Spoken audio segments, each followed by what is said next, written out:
Hello guys, আজকে আমি আপনাদেরকে শিখাবো কিভাবে কলা খেতে হয়।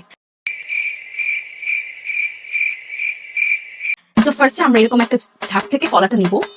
সো কলাটাকে নিয়ে প্লেটে রাখবো। প্লেটে রেখে আমরা এটাকে ফার্স্টে কাঁটা চামচ দিয়ে এভাবে ধরবো যাতে কলাটা ছুটে না যায়। তারপর মাঝখান থেকে আমরা এটাকে চিরবো। তার আগে আমরা এখানে এটার মাথাটা কেটে নিব। Oh my God! কেটে নিয়ে এখন আমরা এটাকে ছিঁড়বো। কষ্ট হয়ে যাচ্ছে গাইস, বাট এভাবেই আপনি যদি প্রপারলি কলা খেতে চান, বেনানা এভাবে খেতে হয়। अच्छा ठीक है। সো দেন আমরা এটাকে ছিলা শেষ। সো হ্যাঁ, ওকে ফাইন। এখন আমরা এটাকে কাটবো। সো এভাবে কলা খেতে হয়।